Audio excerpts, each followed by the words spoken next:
Well, on December 21st, 2012, there's predictions that more major catastrophes will occur that will cause, basically, California will be gone. You can't be serious. You understanding this? Hey, so remember that whole crazy thing where we all thought we were gonna die in 2012? Well, this family truly felt it alongside us. And today we have one of the most batshit insane episodes of Wife Swap that I have ever seen, featuring a family that had been raising their kids, literally counting down the days until, human extinction, which thankfully I think I can say we're safe from at this point, at least for 2012. Make sure you watch it till the very end of this one because I was laughing my ass off watching this. And drop a like and subscribe if you haven't already, as it helps out my channel a ton. Let's get right into it, shall we? We are preparing our family for the 2012 prophecies. Who can't love a girl who's willing to put on a gas mask for you? So this is Dawn and Grover Stewart, who have, I believe, 3 kids, it says, and they are certain at this point that the world is going to end on December 21st, 2012, which a lot of you might be too young to remember this, which makes me feel so old. You have no idea. But I was very much conscious by the time this happened. I believe I was a freshman or maybe sophomore in high school. And when I think back to this date, I mean, literally everybody thought the world was going to end. In fact, as the clock was about to strike midnight, texted this girl that I had a crush on, and she left me on red, which is still one of the most haunting thoughts. I mean, of course, I don't care how my life is gone, but that is just so nuclear cringe levels of, just stress that keeps me up at night. So I'm glad this episode is reopening those wounds. There's so many theories about 2012. There's no way nothing is going to happen. The Mayans, they have an extensively accurate calendar. So of course they reference the Mayan calendar, which a lot of people who had this thought that the world was going to end, they were basically citing the Mayan calendar that nobody paid attention to, up until this point, except archaeologists and shit.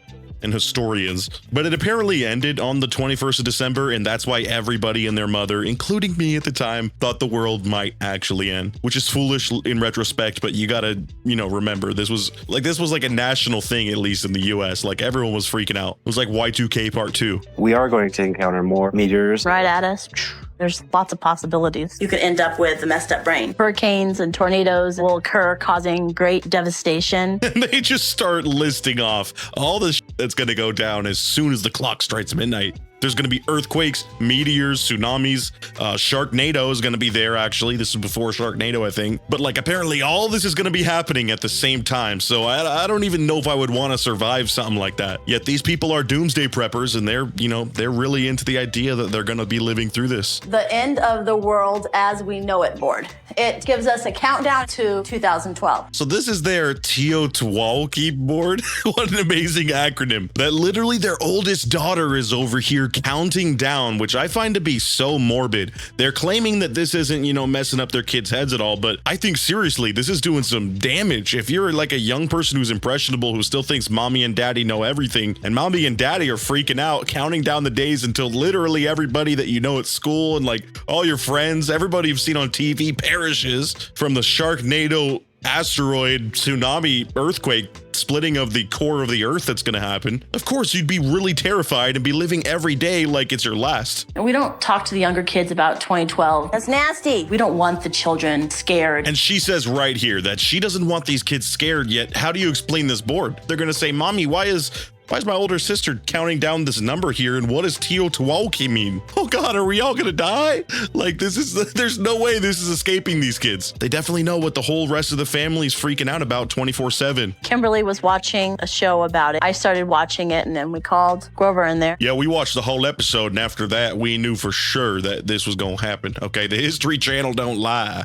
How much you want to bet they were basically watching one of those stupid pseudoscience, stoner TV shows, like Ancient Aliens, just full of utter whack jobs, and they watched this and they were dead ass oh my gosh, this is really gonna happen. And again, you have to take this with a grain of salt, because I, as still a pretty older kid at this point, was fully sure this was gonna happen, but not to the point where I was including my whole family into doomsday prepping. That is just too far. The Stewarts, who planned to eventually live off the grid, decided to move to the Midwest. Yeah, so they up and moved. They are seriously committed to this idea that they need to be living off the grid, which I applaud them for wanting to protect their family. I get where their heart's at in this, but wow, that's just crazy that they took this crappy pseudoscience they were seeing on TV and let it destroy their whole lives, or at least change their whole lives. We don't like having our children's friends over the house. When 2012 happens, I go, oh yeah, one of my kids' friends their parents had all kinds of stuff. And this dad's like not allowing his kids to have friends over because they might see this decrepit shack in the middle of this dirt road and be like, oh yeah, when the world ends, I gotta go over to my friend Shelly's dad's house. Like, he's got a bunch of eggs stored for some reason. Nobody's gonna be coming for your stuff, bro. Like, these people are just living in fear all day. This is so insanely sad, but also hilarious. Fires. There you go, see? Our weekly fire drill.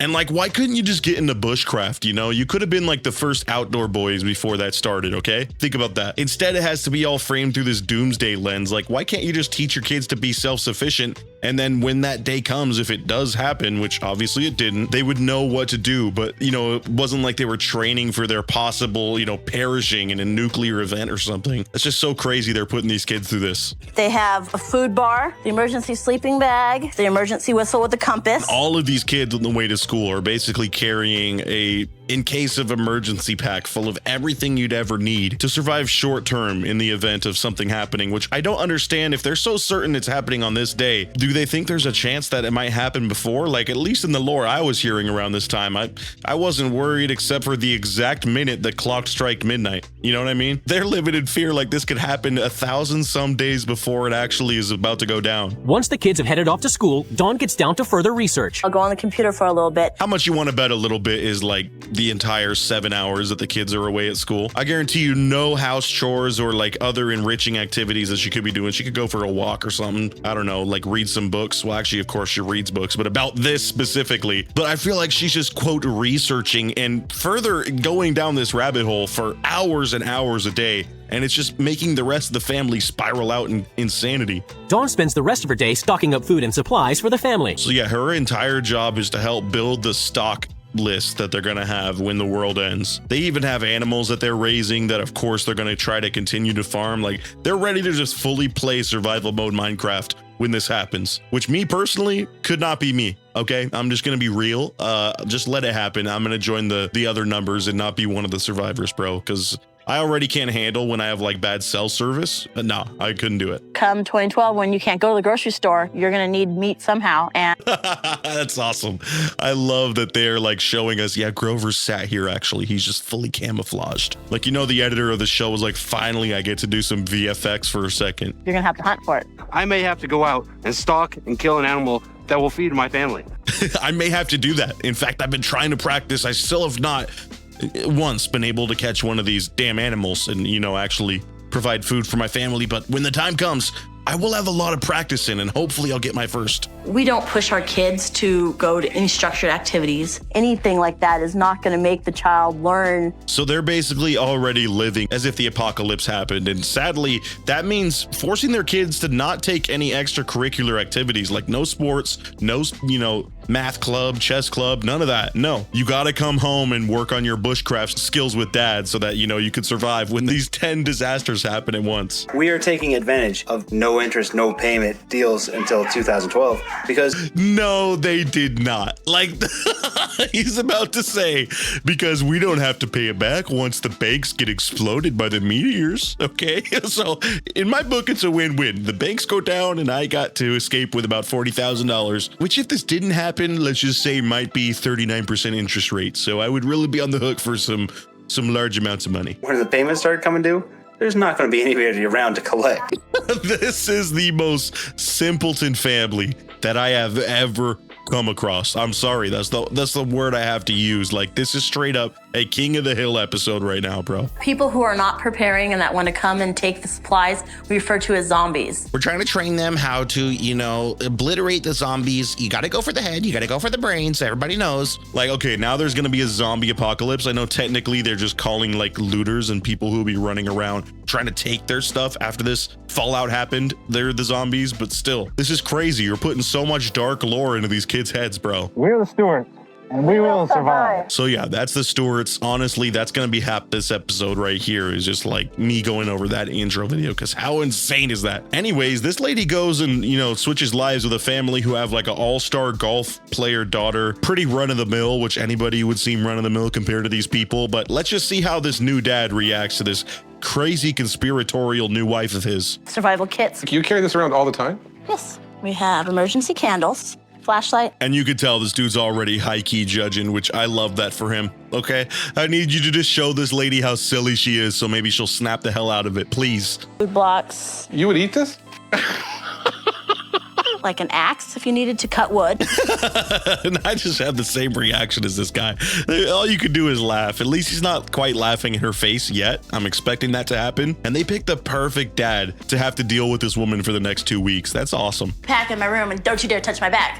The world's not coming to an end in the next 4 or 5 days. So they instantly hit some friction because this guy's like, I don't want to see your emergency pack here. Like, you're living by my rules. I'm gonna put your emergency pack in the garage. It's gonna be easily accessible. And this causes this lady to have a full-on meltdown over the loss of her emergency pack because the asteroid might hit early. You never know if all this stuff's happening simultaneously. The Mayans were kind of vague when it came to it, okay? Okay, then put the bag down. But the put the bag down. The bag's going in the garage.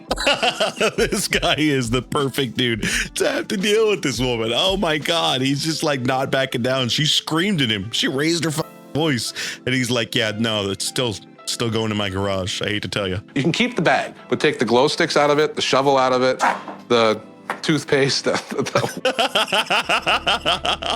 This is pure peak comedy. This backpack that's already way too tiny for this lady. She cinches up the straps as hard as she can, possibly turning it into a double tourniquet. I don't think she's getting any blood flow to those arms of hers, okay? And again, this guy's just trying to fight back laughter, but oh, he's being faced with the toughest challenge yet. Whatever's in there. He tried to take my emergency bag. I'm used to be treated like an equal. And he's just seeing me as a lesser than just because I'm more prepared than him, okay? But joke's on him when 2012 comes around, December 21st. I'm gonna see who's gonna be burning in a lake of fire and who's gonna be protected in their bunker, okay? He's very domineering. Yeah, he's just so domineering.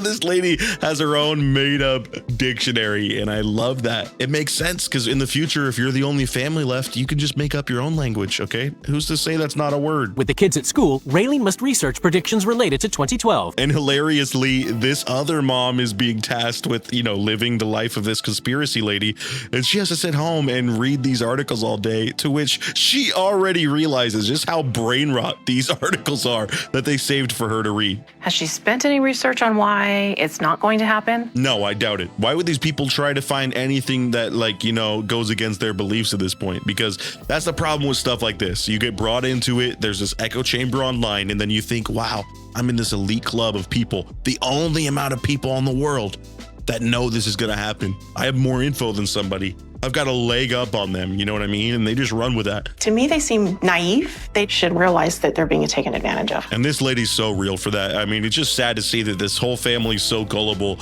And when they're leading their kids to believe this, that's the sad part about it. We'll use your glass, for example, okay, if you don't mind? No, that's fine. Okay, right now, the Earth is on this side of the Milky Way. And oh God, here we go. We're going to get diagrams of what exactly is going to happen, because I'm sure this guy had to ask, like, okay, you say all this is going to happen, but why do you think it's going to happen besides the calendar? What else have you read on your crazy websites? Well, on December 21st, 2012, it will be right in the middle. You understanding this? That was such a useless prop in that. Why was the glass of orange juice?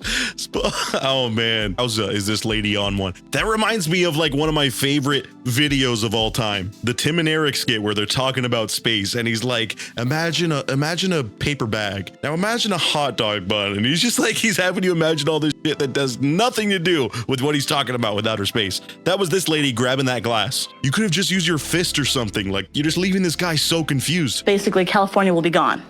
You can't be serious.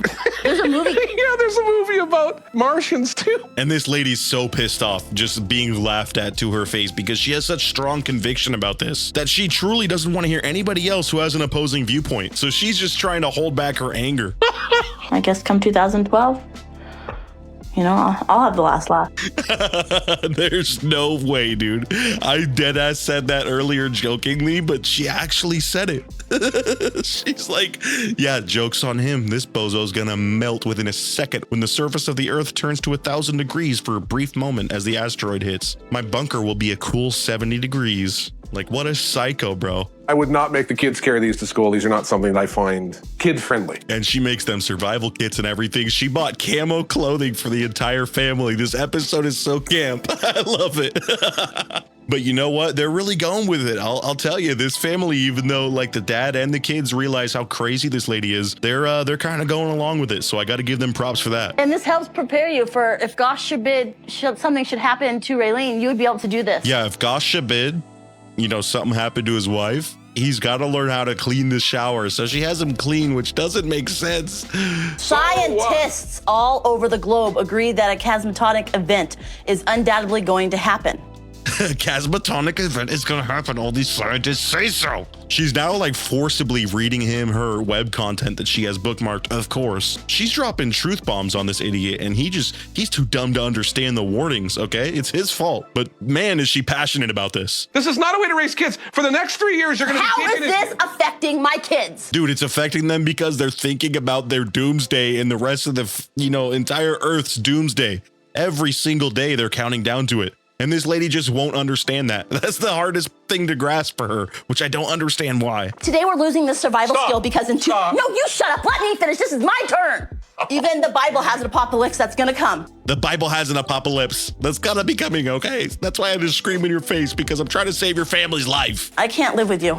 Harry refuses to look at anything. So she storms off, and they just show her like apparently walking off into the desert, which, okay, that's like, again, this episode's so over the top thematically.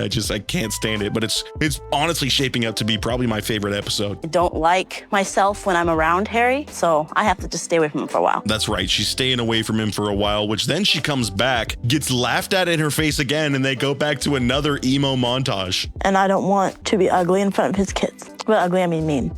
She's like, he's just so ignorant and stupid. I'm mean to him, but like, I don't want his kids to see me being mean to him, but I'm trying to save their lives. And she's sitting on this park bench in the middle of the night. This is so dramatic. Could be potentially a countdown to her death. And that's not something I want my daughter counting down to. So she actually sits down with this guy and says, dude, you actually made me realize for the first time ever somehow that maybe I shouldn't have my daughter counting down, the days until doomsday. Maybe that's messing with her head just a little bit. Which, yeah, you think so? Like, why did this guy have to tell you that? This lady is so dull. Like, what is going on in your head? He was rude, arrogant. I've never had anyone treat me so disrespectful in my life. So at the round table, honestly, they do not really mess with each other. Obviously, this family is going to be keeping with their beliefs, and this other family is going to be thinking that, they're probably not going to be all exploding in a Sharknado on 2012. December 21st, specifically, I should say. But what's funny is the other mom actually brought in this professor, which I didn't show this, but in the end of the episode, they invite him back over, and he's kind of like